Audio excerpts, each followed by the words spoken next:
أعوذ بالله من الشيطان الرجيم. بسم الله الرحمن الرحيم. رب اشرح لي صدري ويسر لي أمري واحلل عقدة من لساني يفقه قولي. رب اشرح لي صدري ويسر لي أمري واحلل عقدة من لساني يفقه قولي. فأعوذ بالله من الشيطان الرجيم. بسم الله الرحمن الرحيم. وما أصابكم من مصيبة فبما كسبت أيديكم ويعفو عن كثير. محترم حاضرین جمعہ، پردہ نشین خواتین، ماں و بہنوں، ہر قسم کی تعریف، حمد و ثنا، کبریائی و بڑائی اس اللہ وحدہ لا شریک لہ کے لائق و سزاوار ہے، جس کے فضل و احسان سے ہماری زندگیاں چل رہی ہے۔ اللہ تبارک و تعالیٰ کا کرم ہے کہ اللہ تعالیٰ خوشگوار ماحول عطا کیا، روزی روٹی کی فراوانی دی۔ سبحان اللہ و بحمدہ سبحان اللہ العظیم۔ بعدہ لاکھوں کروڑ درود و سلام ہو تمام انبیاء پر، خصوصاً ہمارے آخری نبی جناب محمد رسول اللہ صلی اللہ علیہ وسلم پر، اللہم صلی علیہ وبارک وسلم۔ حاضرین جمعہ، موضوع ہے گناہوں کی دنیاوی سزائیں۔ یہ موضوع قرآن و حدیث اور پھر اقوال سلف کی روشنی میں ہوگا، اور پھر ان چیزوں کو پیش نظر رکھتے ہوئے، ان دلائل کو، ان باتوں کو پیش نظر رکھتے ہوئے ہم اپنی زندگیوں پر قیاس کر سکتے ہیں۔ یہ بات مسلم ہے، یہ دنیا دار الامتحان ہے، مقعد الامتحان ہے، مکانت الامتحان ہے، اور پھر آخرت دار الجزا ہے، نتیجت الجزا ہے۔ وہاں پر ہمارا بدلہ، امتحان میں جو کچھ نمبرات ہم حاصل کیے اس کا بدلہ اور اس کا نتیجہ ہمارے ہاتھوں میں تھمایا جانے والا ہے۔ انسان اس امتحان گاہ میں جیسے نمبرات حاصل کرتا ہے اور جتنی محنت وہ کرے گا اتنی اس کو رزلٹ ملے گا، اس کو نتیجہ ملے گا۔ یہ دنیا جہاں ہم نیکی بھی انجام دیتے ہیں، برائی بھی کر بیٹھتے ہیں، اللہ تبارک و تعالیٰ کا ایک قانون رہا۔ اللہ تبارک و تعالیٰ نے ازل سے ایک قانون بنا دیا، انسان اگر نیکی کرتا ہے، نیکی کا اثر اس کے اپنی زندگی میں دیکھے گا، لیکن اسے محسوس نہیں ہوگا۔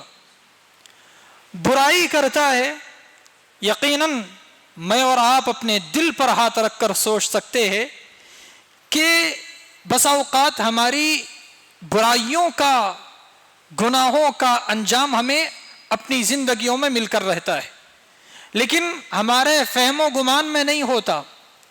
ہم اس کو بہانوں میں ٹال دیتے ہیں، ایسا نہیں کرنا تھا، اگر ایسا کرتے تو ایسا نہیں ہوتا تھا، ایسی بات نہیں ہے۔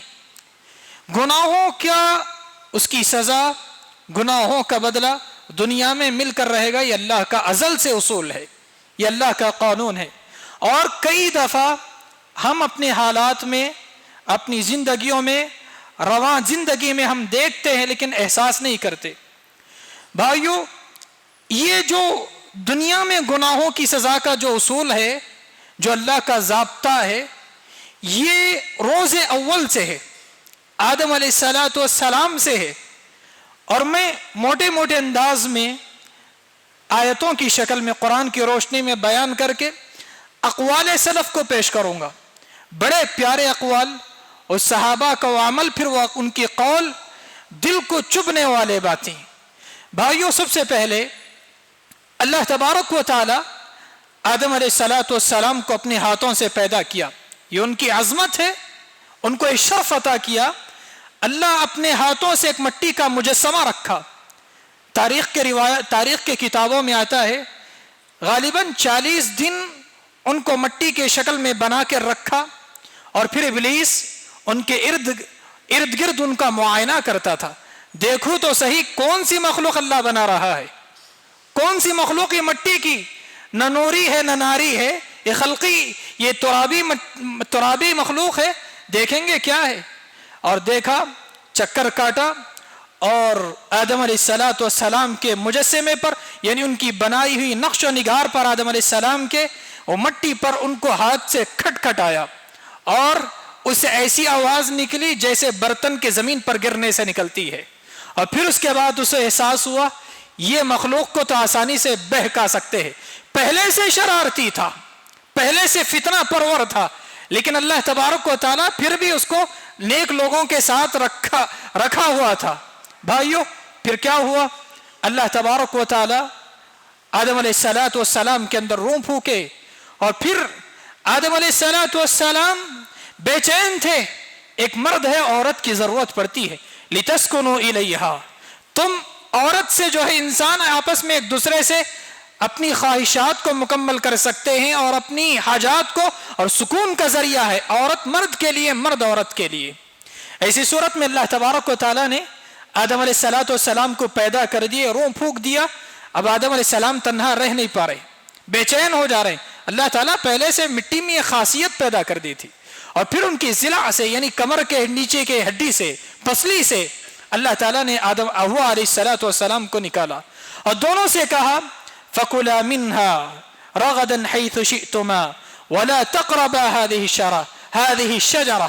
آدم ہوا جنت میں داخل ہو جاؤ، جی چاہو جو جی چاہے پھل کھا لینا، مزے سے رہو میاں بیوی، سکون سے رہو، لیکن یاد رکھو شجر ممنوع نظر آ رہا، وہاں جانا نہیں ہے تمہیں، اس کے قریب بھی جانا نہیں. فَلَا تَقْرَبَا، تم دونوں کو وہاں نہیں جانا. هَذِهِ الشَّجَرَةَ، اشارے سے بتلا دیا بھی، یہ درخت وہ درخت یہ احاطے میں نہیں، یہ درخت کے پاس نہیں جانا. اب یہ بات جب بتائی گئی، سکون سے رہ رہے تھے. تاریخ میں آتا ہے کہ بسا اوقات عورتوں کو جلد بازی زیادہ ہوتی. شیطان آیا، آ کر آدم علیہ السلام سے کہا کہ دیکھو اللہ تبارک و تعالیٰ تمہیں ہمیشہ کے خلد سے روکنا چاہتا ہے. خلد یعنی ہمیشہ کی دائمی جنت سے روکنا چاہتا ہے، دائمی بادشاہت سے روکنا چاہتا ہے. اگر تم اس کا درخت کا پھل کھا لو تو ہمیشہ ہمیشہ کے لیے جنت کے بادشاہ بن کے رہ جاؤ گے. اللہ تعالیٰ نے تمہیں اس وجہ سے روک رہا، اور میں تمہارے لیے خیر خواہ ہوں، نصیحت کرنے والا ہوں، میں تمہارا بھلا بھائی ہوں. اب آدم علیہ السلام اس کی باتوں میں نہیں آئے، آدم علیہ السلام خاموش بیٹھے. پھر حوا علیہ السلام کے پاس گئے، کیونکہ عورتیں تھوڑی ٹیڑھی ہوا کرتی ہے، ناقصات العقل بھی ہے، ناقصات الدین بھی ہے. اللہ کے نبی صلی اللہ علیہ وسلم نے بخاری میں اس روایت کو ذکر کیا، اللہ کے نبی کی حدیث ہے. تو عورتیں ذرا کم سمجھ ہوا کرتی.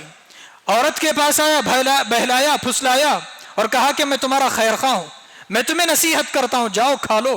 پھر حوا علیہ السلام آئے، آدم علیہ السلام کو بہکائے، اور میاں بیوی دونوں اس شجر ممنوع کا پھل کھا بیٹھے. جیسے کھائے فبدت لهما سوآتهما وطفقا يخصفان عليهما من ورق الجنة، جیسے ہی درخت کا پھل کھا لیے جسم سے جنتی لباس اترنے لگا. اور یہ فطرت ہے انسان کی فطرت ہے، انسان بے حیا نہیں ہوتا. اگر بے حیا ہوا تو سمجھو وہ فطرت سے بغاوت کر بیٹھ رہا ہے. اور جیسے ہی جنتی لباس جسم سے اتر رہا تھا، آدم حوا علیہ السلام دونوں درخت کے پتے نکال کر اپنے بدن کو چھپانے لگے. فوری اللہ تعالیٰ نے کہا اہبطا منها جميعا فانما اہبطا منها جميعا بعضكم لبعض عدو، اتر جاؤ دونوں زمین سے، آج کے بعد سے جنت تمہاری نہیں ہے، زمین میں آپس میں لڑو، ایک دوسرے کے دشمن بنتے پھرو. اللہ تعالیٰ کو غصہ آیا. اللہ اکبر. بھائیوں بتانا مقصود کیا ہے؟ روز ازل سے، اول دن سے آدم علیہ السلام کو ان کے گناہوں کی سزا مل چکی. اور پھر ایک موٹا واقعہ یونس علیہ السلام کا، وہ واقعہ آپ کو یاد ہے کہ بغاوت کرے، اللہ کے نبی، اللہ کا فیصلہ آنے سے پہلے، اللہ کا حکم آنے سے پہلے قوم والوں میں تبلیغ کی دعوت دیتے دیتے تھک گئے، بیزار ہو گئے، اور دیکھا کہ قوم والے باز آنے والے نہیں ہیں. ہماری بات ماننے والے نہیں ہیں، چھوڑ چھاڑ کر، ناراض ہو کر، خفا ہو کر، اور بیزار دین سے نہیں ہوئے، بیزار تبلیغ سے نہیں ہوئے، بیزار قوم کی حرکت سے ہوئے، قوم والوں سے پریشان ہوئے، اپنے لوگوں سے پریشان ہو کر بھاگنے لگے، بیزار ہو کر، ان سے خفا ہو کر بھاگنے لگے، اور سمندر کے پاس کشتی میں سوار ہونے تھے، اللہ تعالیٰ کے حکم سے مچھلی نگل لی، اور پھر 3 دن 3 رات تک وہ مچھلی کے پیٹ میں رہے، اللہ تبارک و تعالیٰ سے دعا کرتے رہے، لا الہ الا انت سبحانک انی کنت من الظالمین، پروردگارہ تیری ذات تو بڑی پاک ہے، تو عیبوں سے پاک ہے، نقص سے پاک ہے، تو اعلیٰ ہے، تو برتر ہے، میں ادنا ہوں، میں فقیر ہوں، میں غریب ہوں، میں اللہ گنہگار ہوں، مجھے معاف فرما دے، میں ظالموں میں سے ہوں، مجھے معاف فرما دے۔ اللہ تعالیٰ نے کہا اگر یونس علیہ السلام اپنی اتنی بڑی غلطی کے بعد، اور وہ اللہ کی نافرمانی کیا بات کرے کہ اللہ کا حکم آنے سے پہلے قوم والوں کو چھوڑ کر گئے، اللہ کے نبی صلی اللہ علیہ وسلم کو ہجرت کا حکم آیا تھا، تب جا کر اللہ کے نبی ہجرت کر کے اللہ کے حکم سے نکلے، اللہ کے نبی کو بھی تکلیف تھی، اللہ کے نبی تو قوم کو مکہ کو چھوڑ کر طائف چلے گئے تھے، لیکن ہجرت نہیں کیے تھے، چند دنوں کے لیے وہاں تبلیغ کرنے کے لیے، اور یونس علیہ السلام اللہ کا حکم آنے سے پہلے نکل گئے، اور اللہ کا جلال اور جوش آیا کہ اللہ تعالیٰ مچھلی کے پیٹ میں ان کو پھنسا دیا، اور اللہ تعالیٰ سے دعا کرتے رہے، لا الہ الا انت سبحانک انی کنت من الظالمین۔ اللہ تعالیٰ نے کہا اگر یونس اپنی گناہ کے بعد، میری نافرمانی کے بعد مجھ سے دعا نہیں مانگتے نا، لنبذ بالعراء وهو مذموم، میں انہیں ایسے چٹیل میدان میں پھینک دیتا، کوئی ان کا پرسان حال اور جاننے پہچاننے والا نہ ہوتا، نبی ہوتے پر بھی ان کو انجان بنا دیتا، اور کوئی ان کی قدر کرنے والا نہیں ہوتا اگر یونس مجھ سے دعا نہ مانگتے۔ لنبذ بالعراء وهو مذموم، ذلیل کر کے، مذموم کر کے، رسوا کر کے چٹیل میدان میں پھینک دیتا اگر وہ مجھ سے معافی نہ مانگتے، مجھ سے توبہ نہ کرتے، اور صبح شام مجھ سے استغفار طلب نہیں کرتے۔ اللہ اکبر۔ اس میں 2 باتیں معلوم ہوئی۔ پہلی بات کیا؟ انسان ہے، بشر ہے، بڑی بڑی خطائیں ہوتی ہے، یقیناً یہ فطرت میں اللہ تعالیٰ نے چیز کو ودیت کر رکھا کہ گناہیں ہوتی ہے، لیکن انسان کو گناہ ہونے کے بعد گناہ پر اڑے نہیں رہنا چاہیے، گناہ پر مصر نہیں ہونا چاہیے، گناہ ہونے کے بعد گناہوں پر ندامت اختیار کرنا چاہیے، پشیمانی اختیار کرنا چاہیے، اور یہ گناہ ہونے کے بعد گناہ پر نادم ہونا یہ انبیاء کی صفت ہے جس کو اپنے کو اپنانا ہے، اور گناہ ہونے کے بعد گناہ پر اڑے رہنا یہ شیطانی صفت ہے جو شیطان نے اپنے لیے خاص رکھا، اور اس کے بعد اس کے اندر تکبر و غرور بڑھ گیا، اللہ تعالیٰ نے اس کو قیامت تک کا مہلت دے دی۔ بھائیو، بتانا مقصود کیا ہے؟ گناہ ہونے کے بعد گناہوں سے توبہ ضرور کرے، اللہ تعالیٰ سے معافی مانگے، چلتے پھرتے ہر لمحہ استغفار کو ضرور لازم پکڑے، اور دوسری بات اللہ تبارک و تعالیٰ سے توبہ کرنا ضروری ہے۔ دیکھیے آدم علیہ السلام سے گناہ ہوا، دونوں نے کہا ربنا ظلمنا انفسنا، اے پروردگار ہم نے اپنی جانوں پر ظلم کیا، وَإِن لَمْ تَغْفِرْ لَنَا وَتَرْحَمْنَا لَنَكُونَنَّ مِنَ الْخَاسِرِينَ، اے اللہ تو اگر ہم پر رحم نہیں کیا، ہمیں معاف نہیں کیا، تو پھر ہم خسارہ اٹھانے والوں میں سے ہو جائیں گے۔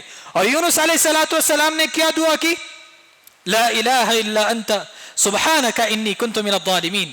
یہ آدم علیہ السلام یہ سارے قرآن اور حدیث میں بھرے پڑے واقعات ہیں، اور پھر کتنے ایسے واقعات اقوام کو اللہ تبارک و تعالیٰ کسی قوم والوں کو جو آسمان سے پتھروں کی بارش نازل کی، بعض لوگوں کو اللہ تعالیٰ نے زمین میں دھسا دیا، بعض کو پانی میں غرق کر دیا، تیز و تند آندھی کے ذریعے لوگوں کو ہلاک کر دیا۔ کتنے واقعات نہیں، ان کے گناہوں کے سبب نہیں ہے، ان کے گناہوں کے سبب نہیں ہے۔ اس کے بعد اللہ تعالیٰ نے لائن سے سلسلہ وار تذکرہ کر کے کہا وَمَا كَانَ اللَّهُ لِيَظْلِمَهُمْ وَمَا كَانَ اللَّهُ لِيَظْلِمَهُمْ وَلَكِنْ كَانُوا أَنفُسَهُمْ يَظْلِمُونَ۔ لوگوں، یہ واقعات کا مطالعہ کرنے کے بعد یہ مت سمجھو کہ اللہ نے ان پر ظلم کیا ہے، یہ مت سمجھو، بلکہ انہوں نے اپنے آپ پر ظلم کیا ہے۔ وَمَا كَانَ اللَّهُ لِيَظْلِمَهُمْ وَلَكِنْ كَانُوا أَنفُسَهُمْ يَظْلِمُونَ۔ یہ اپنے آپ پر ظلم کرتے، اللہ تعالیٰ نے انہوں نے ظلم نہیں کیا۔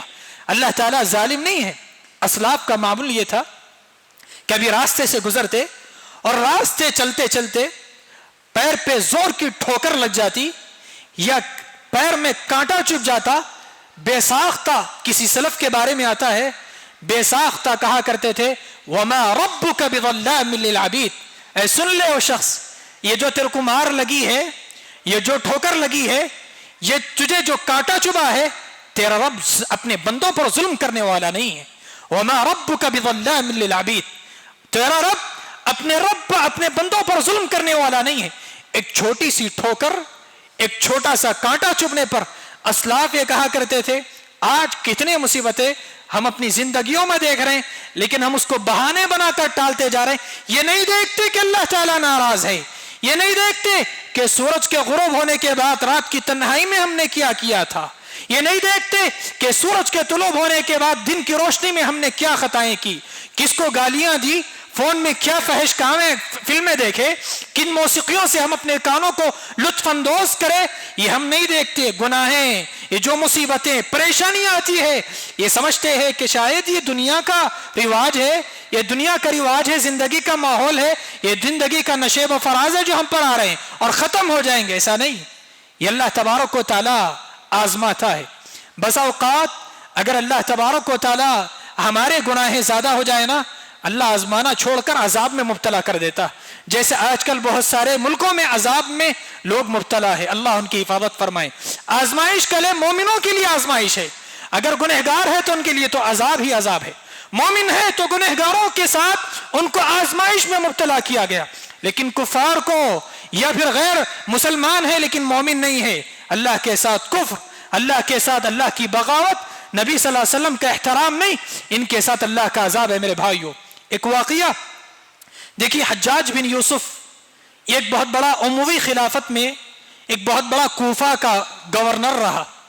یہ اس زمانے کا اتنا بڑا ظالم اور جابر اور سفاق قسم کا آدمی تھا.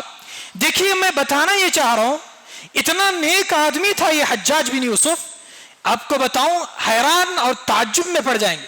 حجاج بن یوسف اس زمانے کا سب سے بڑا ظالم اور جابر اور سفاق آدمی تھا, لیکن وہیں پر وہ ایک جید اور ممتاز حافظ قرآن تھا. اس کو قاری قرآن کے نام سے جانتے تھے لوگ. اور پھر اس کا ہمارے اوپر اور تا قیامت مسلمانوں پر اتنا بڑا احسان ہے حجاج بن یوسف کا, اسی نے اپنے دور گورنری میں قرآن پر اعراب لگانے لگوایا کہ دیکھا کہ لوگوں کو جو غیر عربی ہے, اجمی ہے, یعنی جو قرآن عرب میں نہیں رہتے, جس کو قرآن پڑھنے نہیں آتا, اعراب میں الٹ پلٹ کر دے رہے ہیں. قرآن کا لفظی معنی ختم ہو جا رہا اور جو معنوی معنی ختم ہوتا جا رہا. تو حجاج بن یوسف نے اپنے دور گورنری میں اس نے قرآن پر اعراب لگوانے لگا ہے. کتنا بڑا کام. ہم 4 قرآن بانٹ کر یہ سمجھتے ہیں کہ اللہ تعالیٰ کا ہم نے حق ادا کر دیا, حقوق العباد حقوق اللہ ادا کر دیا. قرآن کو خریدتے بانٹ دیتے, لوگوں کو کھلا دیے, مدرسوں میں کھلا دیے, ہم یہ سمجھتے ہیں کہ بڑا دین کا کام اور نیک کام کر لیا. اللہ اکبر. اب ہم حجاج بن یوسف سے بڑھ کر تو نہیں ہے. حجاج بن یوسف وہ شخص ہے جس نے قرآن پر اعراب لگایا, اللہ تبارک و تعالیٰ اس سے اتنا بڑا کام لیا.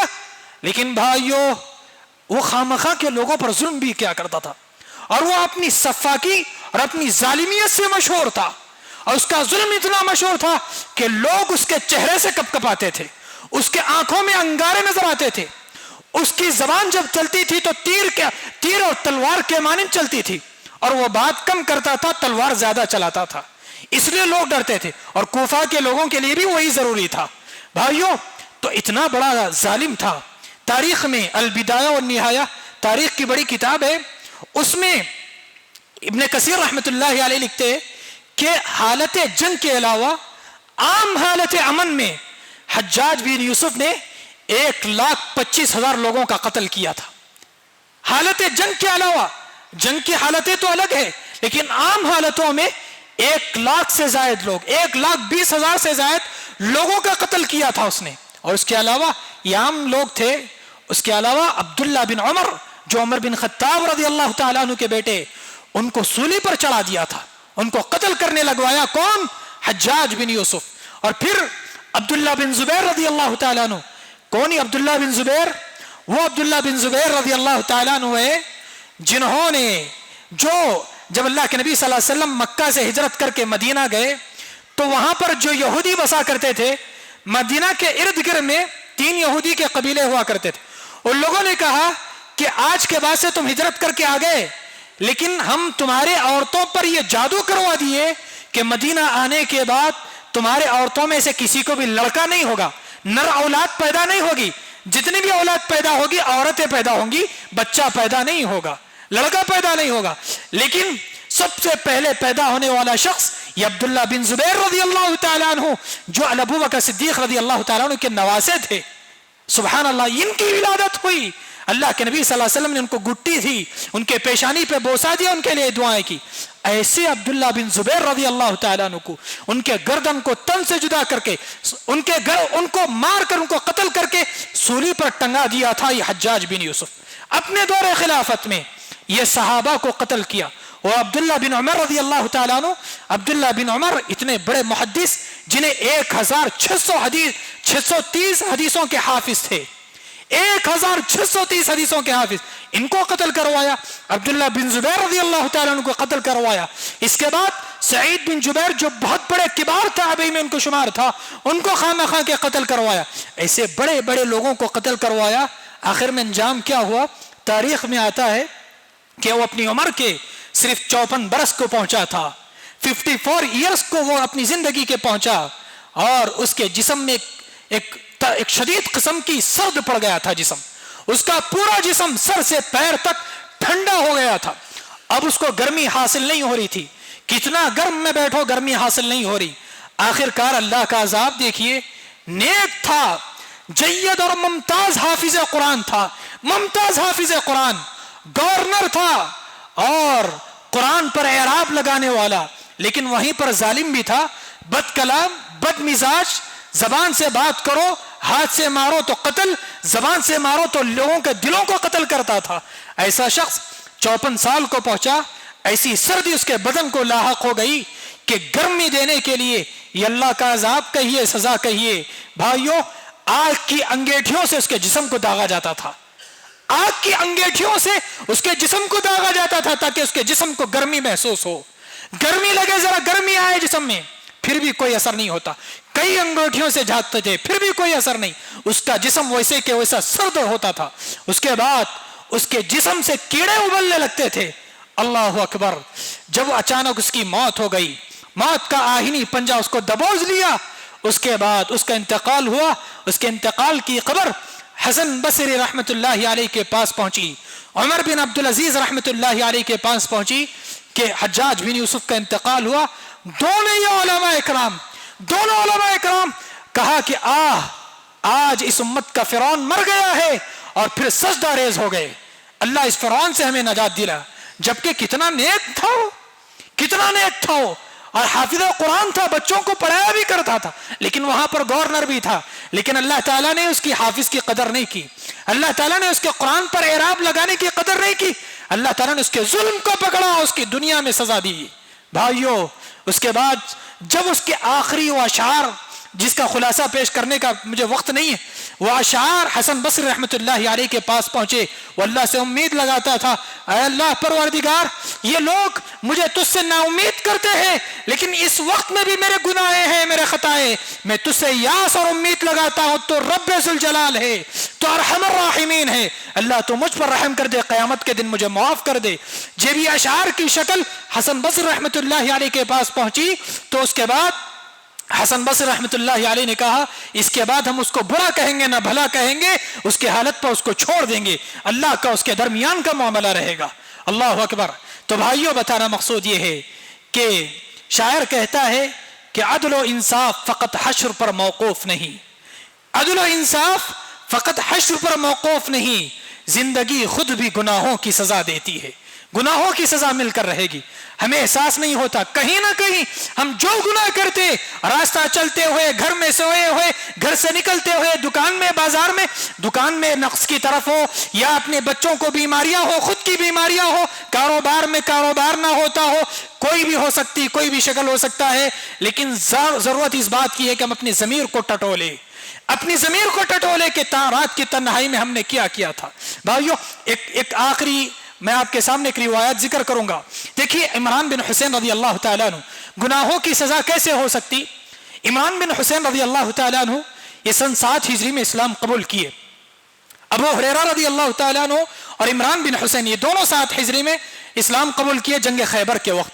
اسلام قبول کرنے کے بعد مشرف بہ اسلام ہوئے, اللہ کے نبی صلی اللہ علیہ وسلم کے ہاتھ پر بیعت کر کے اسلام قبول کیے, ان کی اہمیت سمجھی، اللہ کے نبی کا احترام یہ تھا، ان سے والیانہ محبت یہ تھی، ان سے عقیدت یہ تھا کہ عمران بن حسین رضی اللہ تعالیٰ عنہ جس ہاتھ سے انہوں نے اللہ کے نبی پر بیعت کیا، جس ہاتھ سے اللہ کے نبی کو ٹچ کیا، آپ کو چھوا، محمد بن سیرین رحمت اللہ علیہ کہتے اس بیعت کرنے کے بعد اللہ کے نبی صلی اللہ علیہ وسلم کے ہاتھ کو ہاتھ سے ملانے کے بعد وہ اپنی پوری زندگی مرے دم تک اپنے ہاتھ سے اپنی شرمگاہ کو نہیں پکڑا، اس وجہ سے کہ میں نے اس ہاتھ نے اللہ کے نبی کے ہاتھ کو چھوا ہے۔ اللہ اکبر، کبھی طہارت حاصل نہیں کی سیدھے ہاتھ سے، کیوں؟ اس لیے کہ ان کے ہاتھ نے اللہ کے نبی کے ہاتھ کو چھوا ہے۔ سبحان اللہ، یہ اللہ کے نبی سے محبت تھی۔ بھائیو، اس سے آگے بڑھتے، اتنی بڑے صحابی، ایک تو صحابی ہے اور دوسرا نبی سے اتنی محبت کہ اللہ تبارک و تعالیٰ نے انہیں 30 سال بیماری میں مبتلا کر دیا۔ استسقاء اس کو نام کہا جاتا ہے۔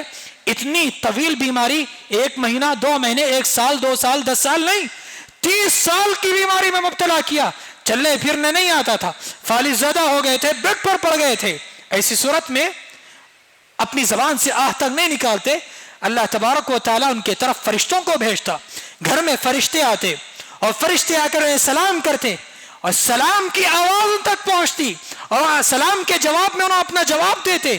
اللہ اکبر، ان تمام باتوں کے بعد بھی اللہ تبارک و تعالیٰ اتنی سخت انہیں مصیبت میں مبتلا کیا تھا، آپ کہہ لیجئے کہ آزمائش میں مبتلا کیا تھا، کہ ان کے پیٹ میں شگاف پڑ گیا تھا، پیٹ میں سوراخ ہو گیا، اور بسا اوقات ان کے رشتہ دار آتے اور کہتے دیکھو اپنا علاج تو کروا لو، پیٹ پہ داغ لگوا لو۔ جیسے آج ہمارے زمانے میں کبھی بڑا زخم ہو جاتا تو ٹاکے لگواتے ہیں، سلوایا جاتا ہے، اس دور میں آگ کے ذریعے داغ لگایا جاتا تھا تاکہ آپ کا زخم بھر جائے، خون رک جائے۔ داغ کے ذریعے اللہ کے نبی صلی اللہ علیہ وسلم نے اجازت تو دے دی، لیکن اللہ کے نبی ناپسند کیا۔ تو عمران بن حسین رضی اللہ تعالیٰ عنہ اپنے رشتہ داروں سے کہتے تمہیں میری عیادت کرنا نہ کرنا ہو نہ کرے، لیکن میں اس چیز کو کیسے پسند کروں جس کو اللہ کے نبی ناپسند کرتے ہو، اس چیز کو کیسے پسند کروں جس کو اللہ ناپسند کرتا ہو، یہ بیماری ٹھیک ہے، صحیح ہے، میں اس سے راضی ہوں۔ اللہ اکبر، اتنے میں صحابہ کا ایک وفد آتا ہے، آنے کے بعد آپ کی عیادت کے لیے آتا ہے، آنے کے بعد کہتے ہیں کہ ان لنبتئس لک لما نرى فيك، قال، کہا اے عمران بن حسین، ہم یہ کیا دیکھتے ہیں، ہم یہ تمہیں دیکھتے ہیں کہ تم اتنی بیماری میں ہے، ہم تم سے نا امید ہو گئے ہیں، مایوس ہو گئے۔ آپ اللہ کے ولی، آپ صحابی رسول، فرشتے آپ کو سلام کرتے، اور پھر اس کے بعد آپ کا اتنا بڑا مقام ہے، آپ نے اپنے ہاتھ کو کبھی شرمگاہ تک نہیں لگایا، اس لیے کہ آپ کا ہاتھ نے اللہ کے نبی کے ہاتھ کو چھوا تھا۔ اتنا سب ہونے کے باوجود بھی آپ جو ہے اتنی بڑی بیماری میں مبتلا ہے۔ تو عمران بن حسین رضی اللہ تعالیٰ عنہ فرماتے ہیں فَلَا تَبْتَئِسْ بِمَا تَرَى، فَلَا تَبْتَئِسْ بِمَا تَرَى، لوگو تم آئے ہو میرے عیادت کے لیے، لیکن تم مایوس نہ ہو، مجھے دیکھ کر پریشان نہ ہو، فَإِنَّمَا تَرَى بِذَنْبٍ، یہ جو کچھ تم دیکھ رہے ہو یہ میرے گناہوں کا نتیجہ ہے۔ اللہ اکبر، یہ میرے گناہوں کا نتیجہ ہے۔ اب بتائیے تو صحیح، ایک صحابی کیا گناہ کرا تو بھی کیا کرا ہوگا، کیا گناہ ہوگا، جس نے اپنے ہاتھ کو اپنی شرمگاہ پہ نہیں پکڑ رہا کہ اس کا ہاتھ نبی کے ہاتھ سے ٹچ ہوا، یہ کیا گناہ کر سکتا ہے؟ لیکن انہوں نے کیا کہا، فَإِنَّمَا تَرَى بِذَنْبٍ، جو تم دیکھ رہے ہو مصیبت، یہ میرے گناہوں کی سبب ہے، گناہوں کی وجہ سے ہے۔ اس لیے میرے بھائیوں، اپنی زندگیوں کو ٹٹولنے کی ضرورت ہے۔ جہاں پر بھی ہمیں مصیبت آتی، ذہنی دباؤ آ جاتا، قلبی پریشانی آ جاتی، دل مضطرب رہتا ہے، غور کرنا چاہیے کہ کتنے دن ہوا اللہ کے دربار میں ہاتھ اٹھا کر، کئی دنوں سے میں کیا کر رہا ہوں رات کی تنہائی میں، دن کے اجالے میں، سورج کے طلوع ہونے کے بعد، چاند کے غروب ہونے کے بعد مجھ سے کیا گناہ سرزد ہو رہی ہے، اولاد میں کیا خامی ہے، یہ اندازہ لگانا چاہیے اور اپنے آپ کا جائزہ لینا چاہیے۔ ایک آخری بات یہ کہ بھائیوں، جہاں ہم نیکی کرتے ہیں، نیکی کے اثرات اپنے بچوں پر ہوتے ہیں، نیکی کے اثرات اپنے اہل و عیال پر ہوتے ہیں، نیکی کرنے کے اثرات اپنے خاندان والے، قبیلے والوں پر ہوتے ہیں، لیکن یاد رکھو یہ پیغام لے کر جاؤ، یہ پیغام لے کر جاؤ، ہم میں سے جو لوگ شادی شدہ ہے اور جو قریب الزواج ہے، قریب العقد ہے، قریب النکاح ہے، یہ اس پیغام کو لے کر اٹھے کہ دیکھیے ہم یہ سمجھتے ہیں جو گناہ میں کر رہا ہوں، جو فلم میں دیکھ رہا ہوں، جو فحش کام میں دیکھ رہا ہوں، جو موسیقی میں سن رہا ہوں، شاید اس کا اثر مجھ تک رہے گا. نہیں، یہ غلط بات ہے. اس کا اثر ہم تک نہیں رہے گا.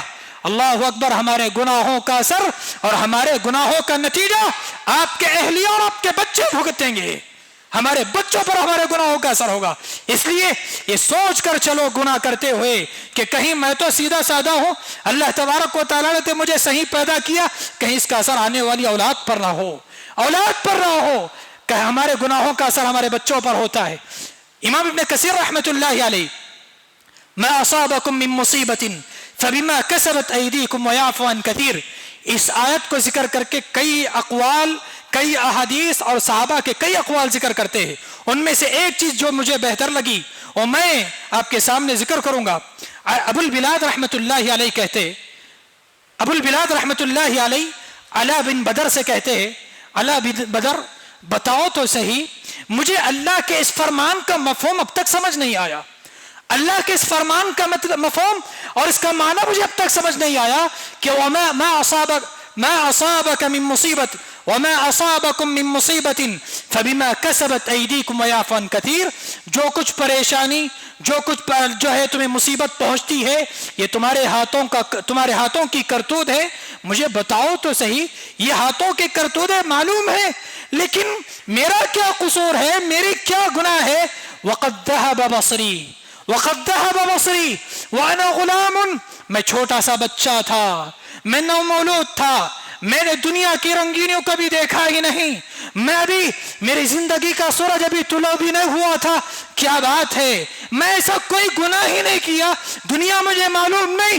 میں ماں کے پیٹ سے پیدا ہوا، میں ماں کے پیٹ سے پیدا ہوا کہ تھوڑا بڑا ہونے کے بعد دنیا کی رنگینیاں، دنیا کی دل فریبیاں میری نظروں سے گزری بھی نہیں تھی.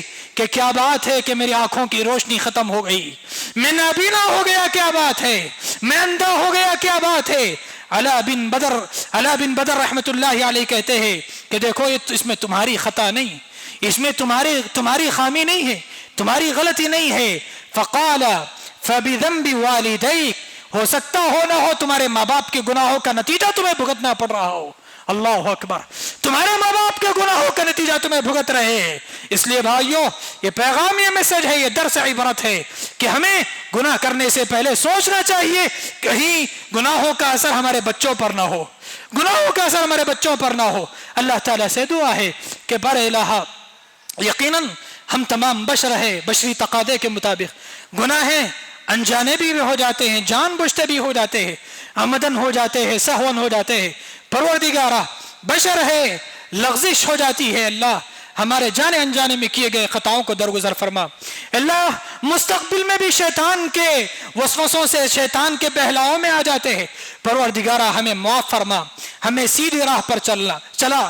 اللہ پلک جھپکنے کے برابر بھی ہمیں شیطان کی راہ اور شیطان کے حوالے نہ کرنا. آمین. وآخر دعوانا الحمدللہ رب العالمین.